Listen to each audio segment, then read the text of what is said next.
मंत्री मेघना बोर्डीकर आहेत. काय सांगणार मराठी भाषा गौरव दिन उद्याच्याला साजरा होतोय, कसं पाहता या सगळ्या घटनेकडं आणि एकूणच राज्यभरात याचे कार्यक्रम घेण्यात येणार आहेत?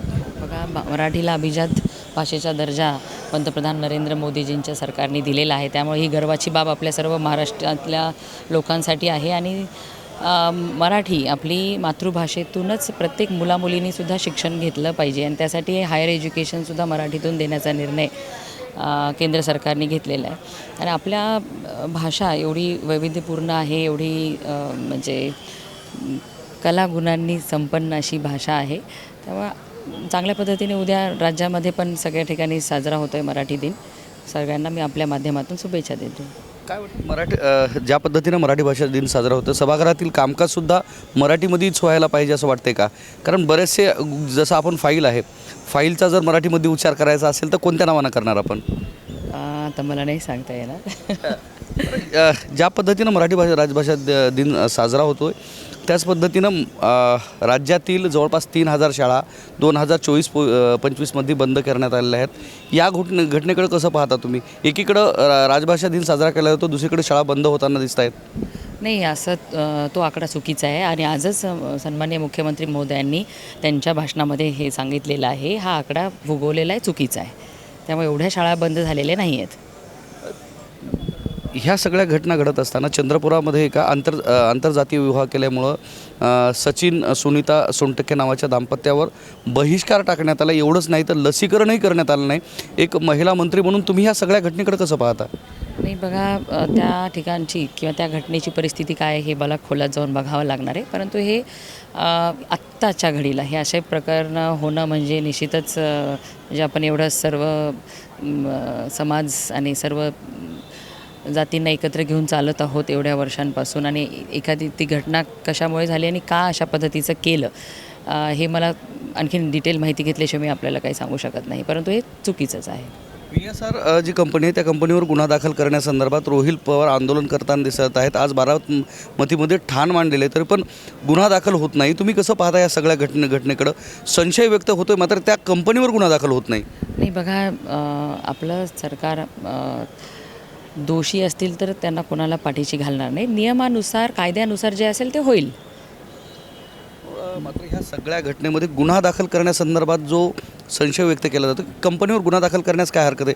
सरकार कुणाला वाचवण्याचा प्रयत्न करते असा सवाल उपस्थित केला जातो. एकीकडं उपमुख्यमंत्री स्वतः त्यांच्या मंत्र्यांना आणि आमदारांना सांगतात की तुम्ही VSR कंपनीमधनं प्रवास करू नका असं त्यांनी सांगतात.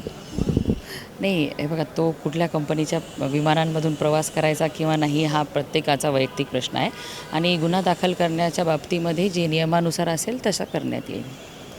भिगवणची जी घटना घडलेली आहे, का तरुणीवर अत्याचार झाला, तिचा व्हिडिओ व्हायरल झालेला आहे.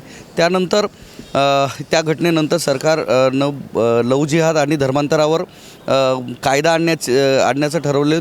कायदा आणावा का? तुमचं काय मत आहे? पडळकर तसेच भाजपमधले वेगवेगळे आमदार आहेत, नितेश राणे आहेत, त्यांनीसुद्धा म्हणलेलं आहे की धर्मांतर आणि लव जिहादवर कायदा आला पाहिजे. बघा, प्रेमामध्ये फसवून कुणी एखाद्या युवतीचं आयुष्य खराब होत असेल तर निश्चितच कायदा आणला पाहिजे. आणि अशा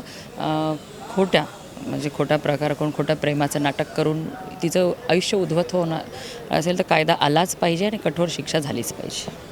आपण मराठवाड्यामध्ये शेवटचा प्रश्न, आपण मराठवाड्यामध्ये येतात. आज 2 वर्षापूर्वी 2 वेळेस म्हणजे अगोदरच्या मंत्रिमंडळामध्ये मुख्यमंत्री आणि उपमुख्यमंत्री यांनी वॉटर ग्रीड म्हणून 2 वेळेस बैठका झाल्या. त्याचा आकडेवारी ठरवण्यात आली. मात्र अद्यापही वॉटर ग्रीडचं जे प्रोजेक्ट आहे अद्यापही मराठवाड्यातून मार्गी लागलं नाही. मराठवाडा आजही तहानलेलाच पाहायला मिळतोय. या संदर्भात तुम्ही पुढाकार घेऊन वॉटर ग्रीड प्रोजेक्ट जो आहे तो पूर्ण होण्यासंदर्भात काही करणार काय, वाटचाल करणार का? ते वॉटर ग्रीड संदर्भामध्ये सकारात्मक पावलं उचलली जात आहेत. तुम्हाला ते कळेल की खूप मोठा प्रोजेक्ट आहे तो आणि मुख्यमंत्री महोदयांचा तो महत्त्वाकांक्षी प्रोजेक्ट आहे. म्हणजे मधल्या 2.5 वर्षामध्ये उद्धव ठाकरेंच्या सरकारमध्ये तो बंद पडल्यामुळे दिरंगाई झालेली. पण आपल्याला मराठवाड्याची तहान फक्त देवेंद्र फडणवीस साहेबच भागवणार. मराठवाड्याला दुष्काळमुक्त फक्त मुख्यमंत्री देवेंद्र फडणवीस साहेबच करणार. हा पूर्ण मराठवाड्याच्या लोकांना माहिती आहे आणि आपणही निश्चिंत राहत अशा पद्धतीचं काम. 2 वेळेस बैठका होऊन जवळपास 4,500 कोटीच्या निधीची घोषणा होऊ नये, त्याच्यावर इम्प्लिमेंट होत नाही. तुम्ही ह्या गोष्टीकडे कसं पाहता? मंत्रिमंडळामध्ये आपण पण आहात. हो, लवकरच त्याच्यावरती सुद्धा काम झालेलं आपल्याला दिसेल. निधीची उपलब्धता होईल, काम चालू झालेला आपल्याला दिसेल. धन्यवाद. तर ह्या होत्या आपल्यासोबत मंत्री मेघना बोर्डीकर, ज्यांनी राज्यातील जे प्रश्न आहेत आणि आता ज्या गोष्टीमुळं वादंग निर्माण झालेले असे जे मुद्दे आहेत त्यावर चर्चा केली. कॅमेरामन सुधाकरसह मी धनंजय सोळंके, टाइम्स नाऊ मराठी, मुंबई.